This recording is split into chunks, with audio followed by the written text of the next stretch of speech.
Recordar es vivir, Mauricio. Sí, por lo menos eso es lo que dice el viejo refrán. Y en el caso de la justicia, recordar también es no dejar pasar por encima de los hechos que así desde la Fiscalía digan que no pasaron, pues sí se dieron, ¿o no? Sí, pues Juan Pablo es un expediente muy recordado, el de la llamada ñeñe política, que fue revelado por allá en marzo de 2020 por Gonzalo Guillén. Claro que sí, el equipo de la Nueva Prensa. Y Julián Martínez. Correcto. Ellos publicaron los primeros audios en los que se advertía que había un financiamiento de la campaña del entonces candidato Iván Duque para las elecciones 2018-2022 y todo este escándalo de esa financiación de Ñeñe Hernández, que tenía vínculos con Marquitos Figueroa y otros narcotraficantes en la Guajira, pues fue lo que levantó sospechas. Esta investigación se abrió en ese mismo mes de marzo, pero hoy, Juan Pablo, ya tenemos los primeros resultados y es el archivo de una de las investigaciones. Pues pasaron los años, se archivó la investigación, pasó el tiempo y lo que resulta, Andrea, más perturbador de toda esta historia es que a María Claudia Daza, Callita, que además recordemos era asistente de la UTL, del senador Álvaro Uribe Vélez, nunca el país le oyó la voz sobre esas grabaciones con, no digamos el polémico empresario, sino más bien con un hombre señalado de tener vínculos con las mafias, que era el Ñeñe Hernández. Sí, pues esta investigación, el caso de la ñeñe política, yo quiero que vayamos haciendo memoria, pero antes, Juan Pablo, si le parece, saludar al abogado Miguel Ángel del Río, que recuerda usted, pues él estaba defendiendo a las víctimas por el homicidio del señor Rodríguez Pomar, que pues fue asesinado por una confusión con su padre, y él empezó a investigar este caso y ahí se encontró unas grabaciones del Ñeñe Hernández con unos personajes que se vinculaban incluso con la estructura mafiosa de Marquitos Figueroa, y ahí él se da cuenta que aparece la señora Callita Daza con esta vinculación presuntamente con la campaña de Iván Duque. Abogado Miguel Ángel del Río, gracias por estar con nosotros aquí en Sigue la W en Digital.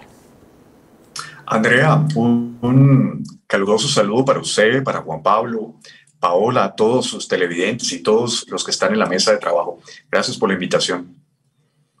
Juan Pablo, recordar es vivir, y yo quiero que usted nos vaya ayudando a echar memoria de quién era el Ñeñe Hernández, quien en este video se observa en lo que sería la campaña presidencial de Iván Duque en 2018, muy cercano al entonces candidato Iván Duque, razón por la cual sí se conocían porque se saludan pues muy afectuosamente. Veamos, escuchemos este fragmento que rotó.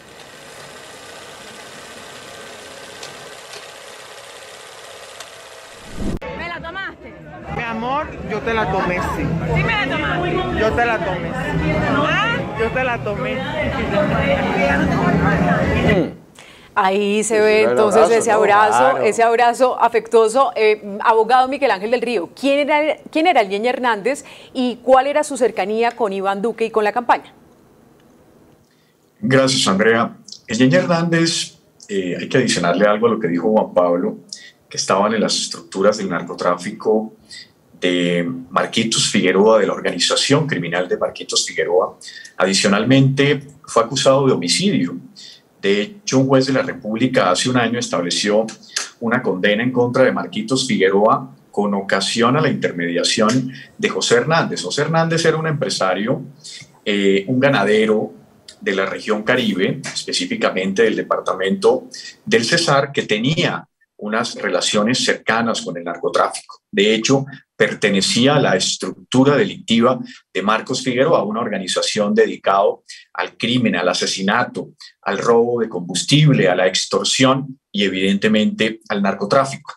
Era un personaje que tenía la capacidad de hacer relaciones en el bajo mundo, con ocasión a sus tentáculos con el crimen organizado y con la política tradicional.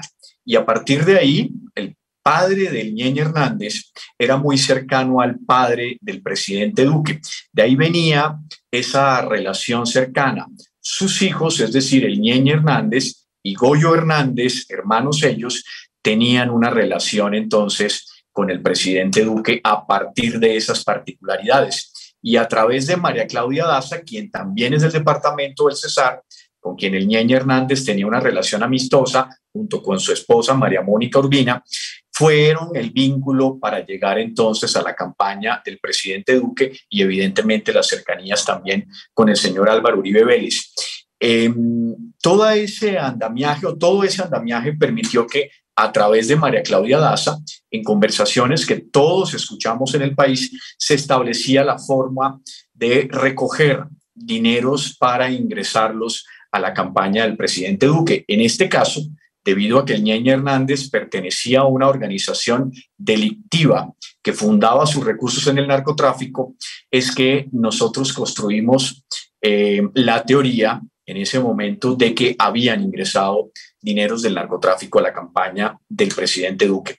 Ese era el Ñeñe Hernández, un hombre oscuro que tenía la virtud, con ocasión a su personalidad extrovertida, de hacer relaciones con el bajo mundo y con la política tradicional. Doctor Miguel Ángel del Río, aquí se habla de una financiación de una campaña. Dentro de esa investigación se adelantaron ya las primeras indagaciones, logró establecer qué delitos se lograron cometer en esta investigación y, bueno, si esos delitos ya están a punto de prescribir o cuándo van a prescribir. Mire, valga la pena aclarar, poner en contexto a la ciudadanía sobre un aspecto fundamental. Nosotros nunca creímos en esta investigación. Esta investigación tuvo la apertura de algunas indagaciones. Consejo de Estado, con ocasión al Partido Centro Democrático, Corte Suprema de Justicia, que investigaba la intervención del expresidente Álvaro Uribe Vélez, Comisión de Acusaciones, que investigaba las conductas del presidente Iván Duque, y Fiscalía General de la Nación, que investigaba las intervenciones de particulares, entre esos María Claudia Daza, el hermano del Ñeñe Hernández y otros particulares y empresarios. Nuestro temor desde un principio estaba construido sobre una obviedad, que el presidente Duque había ternado al fiscal general de la Nación, Francisco Barbosa, y que sería entonces Francisco Barbosa quien investigaría a los particulares que participaron en este proceso.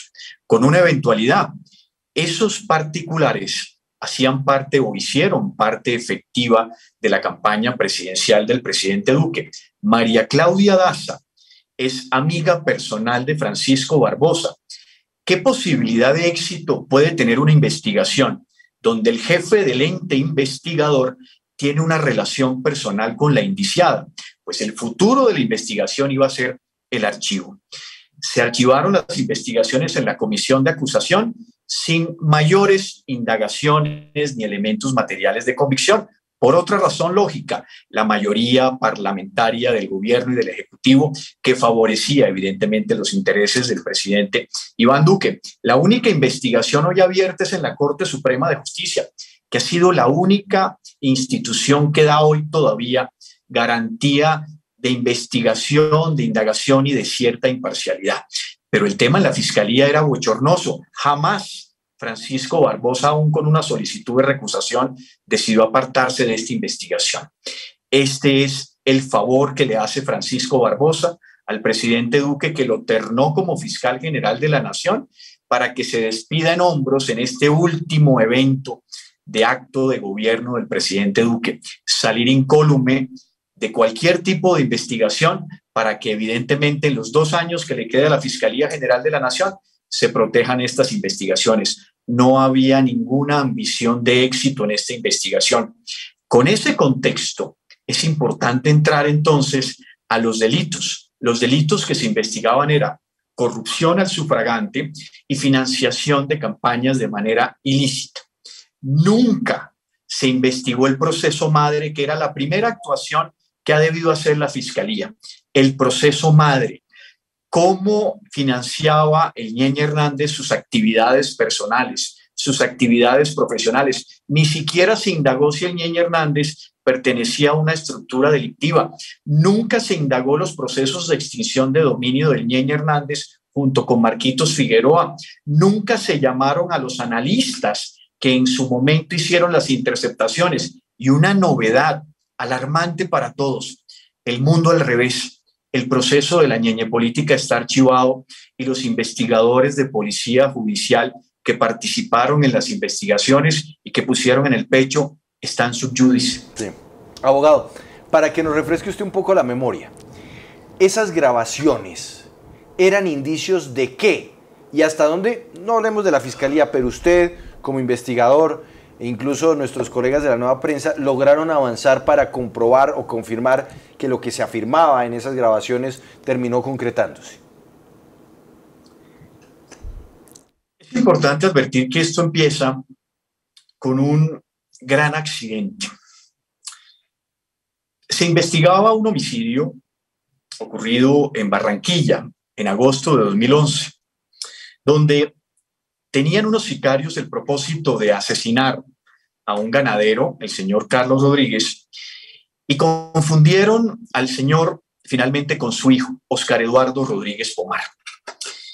Esos sicarios, y ya podemos hoy advertirlo porque el proceso finalizó con la condena de Marcos Figueroa, faltan en indagación algunas otras personas, lo que trataba de establecer era que Carlos Rodríguez le había prestado unos dineros a José Hernández, y José Hernández, o Ñeñe Hernández, con el propósito de evitar el pago de esa deuda, a través de la organización criminal de Marcos Figueroa, deciden asesinar al señor Carlos Rodríguez. Así empieza esta investigación. Es así que la Fiscalía, con esa información, decide interceptar las líneas de José Hernández con el propósito de establecer la responsabilidad penal en este crimen. Esas interceptaciones son de mayo de 2018, es decir, empezaba la primera vuelta presidencial, estaba todo ese torbellino electoral. La gran sorpresa que se lleva la Fiscalía y nosotros como representación de víctimas es que mientras se escucha al Ñeñe Hernández, nos encontramos entonces con eventos relacionados con el proceso electoral.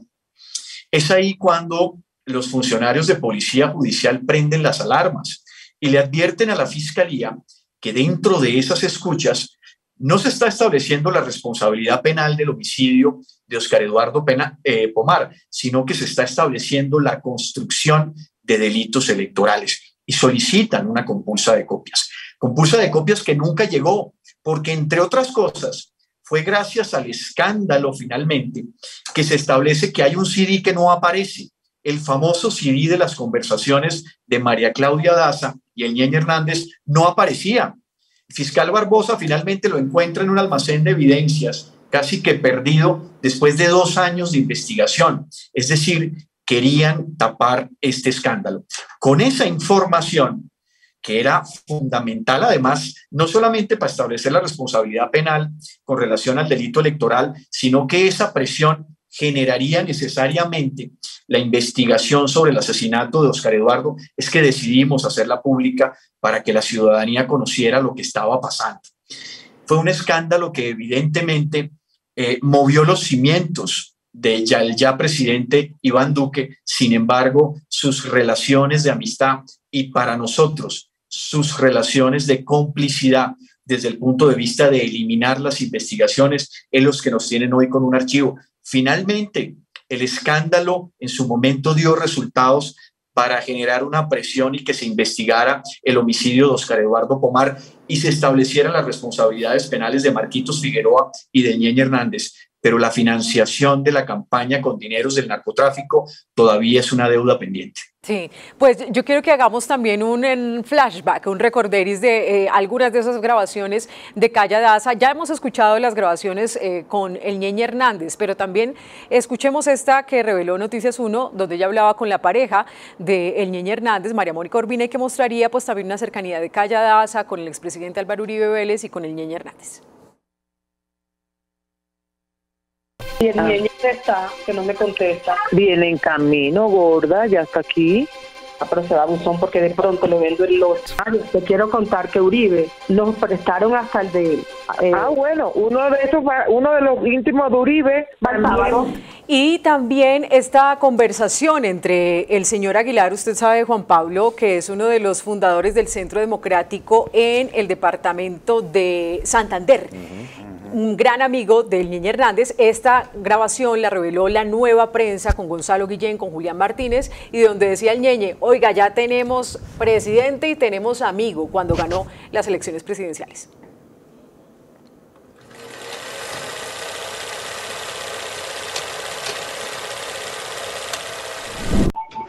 Hace 4 días me llamó el presidente. Acá se con una amiga suya, mi hermano Ñeñe Hernández.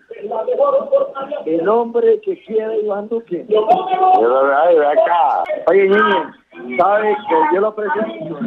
No, yo también, usted. Todo va a salir bien.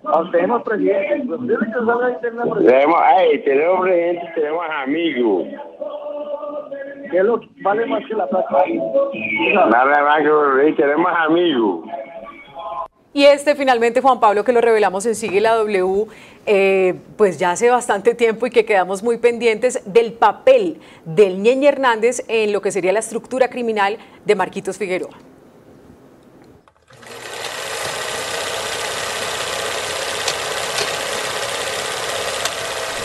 Que el Ñeñe Hernández había dado la plata porque él le debía a ese señor con otro amigo de Venezuela, alias Peco, un señor venezolano, no le sé el nombre. Entonces mataban al señor Oscar y cancelaban la deuda. Entonces hicieron un pool con el alcalde de Tenerife, Magdalena, con nombre de alias Rocco, el venezolano Peco y el Ñeñe. Ellos recogieron la plata, se la dieron a la organización para hacer eso, para matar al señor Oscar, pero se equivocaron y mataron fue al hijo. Usted, de esas personas que menciona como el Peco, el Ñeñe Hernández y el alcalde de Tenerife, ¿tiene los nombres de ellos? Contesta el testigo. No, yo los conozco como el Ñeñe Hernández y alias el Peco. Ese alcalde de Tenerife lo extraditaron para Estados Unidos. Ellos después andaban buscando al alcalde de Tenerife para matarlo, porque el alcalde como que se asustó. Ellos andaban detrás del alcalde para matarlo para que no hablara. Pregunta, ¿este dinero ellos a quién se lo entregaron dentro de la organización del clan Marquitos Figueroa? Ese dinero se lo entregaron a Marquitos y Marquitos era el que dirigía qué era lo que iban a hacer ellos. Marquitos le entregaba el dinero al norte y a Paul y ellos se encargaban de pagarles a los sicarios en Barranquilla para que hicieran el trabajo. Bueno, eso hace parte del recuerdo. Pero ahora miremos hacia el futuro. Abogado Miguel Ángel del Río, usted puso esta mañana en Twitter que va a desarchivar el proceso. A pedir que se desarchive. ¿Cómo va a hacer eso? Sí, Juan Pablo, evidentemente no hay otra alternativa. Mire, los grandes escándalos de este país se deben conocer, Juan Pablo. Afecten a quien afecten, porque este país tiene una deuda de justicia y una deuda de verdad. Se va a solicitar el desarchivo de esta actuación precisamente porque hay elementos materiales probatorios que no se han advertido en la orden. Fíjese una novedad, además, un tema exótico. La Fiscalía está archivando con ocasión a la causal de inexistencia del hecho. Casi que lo que hemos oído durante tantos años no existió. Es decir, que María Claudia Daza nunca tuvo esas conversaciones con el Ñeñe Hernández. Entonces, iremos ante un juez de control de garantías para solicitar el desarchive de esta actuación con evidencia que no ha sido advertida por la Fiscalía General de la Nación. Nosotros no confiamos en esta Fiscalía y no confiamos, repito, porque lo que hemos pedido es imparcialidad. Es absolutamente legítimo que el presidente de la República, además la ley lo permite, terne al fiscal general de la Nación, que entre otras cosas es perjudicial para la separación de poderes. Pero lo que es inaceptable es que el fiscal Barbosa, conociendo su cercanía con los investigados, no se haga a un lado. Sería además absolutamente legítimo con la opinión pública y con una investigación. Yo no puedo investigar a mi mejor amigo. Yo no puedo investigar a mi mejor amiga. Yo tengo entonces que separarme. El presidente puede ternar a un fiscal general de la Nación, pero un fiscal general de la Nación no tiene la obligación de investigar a sus amigos. El desarchive es con el único propósito que tanto el fiscal Barbosa como el fiscal que está llevando la indagación se aparten de este expediente y asuma un funcionario imparcial que tenga la rigurosidad de investigar todo lo que ha pasado.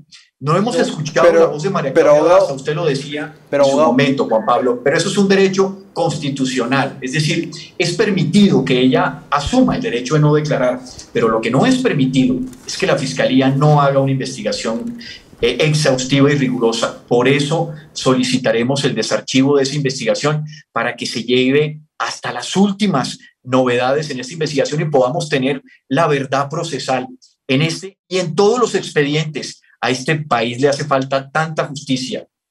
Abogado, pero al desarchivar, ¿no caemos en lo mismo? O sea, vuelve a caer en manos de la Fiscalía de Francisco Barbosa.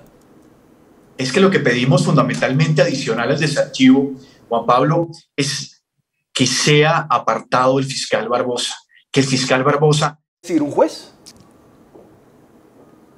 El audio. No tendría ningún sentido solicitar el desarchivo y que los mismos funcionarios sigan entonces dando vueltas sobre las mismas conclusiones.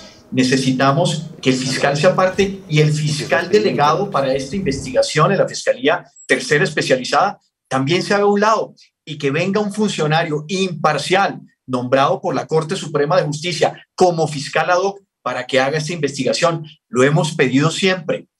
O entonces será que habrá que esperar 2 años a que se vaya el fiscal Barbosa y llegue un funcionario entonces que asuma una posición completamente diferente, alejada de los intereses del Ejecutivo. El gran pecado que tenemos como democracia y como sociedad es que los funcionarios en las instituciones dependen del presidente de la República. La verdadera separación de poderes es que no exista ni relación directa ni indirecta con quien lo está ternando. Pues abogado Miguel Ángel del Río, estaremos atentos a ese proceso, cómo va a funcionar, cómo se va a dar este desarchivo y sobre todo si va a cambiar entonces el fiscal que investigue el caso. Muchas gracias por estar con nosotros en Sigue la W. Buena tarde. Juan Pablo, un gusto verlo. Un saludo a Andrea, a Paola y a todos sus televidentes. Muchas gracias. A usted, muchísimas gracias. Ladró el perro ahí al final. Lo alcanzó a escuchar, también Paola. está inconforme. Sí, también dice, no hay derecho a esto. Bueno, me morí. Me morí de la emoción, Andrea, nos vamos, porque mañana volvemos a las 12. Sí, mañana regresamos a las 12 del mediodía.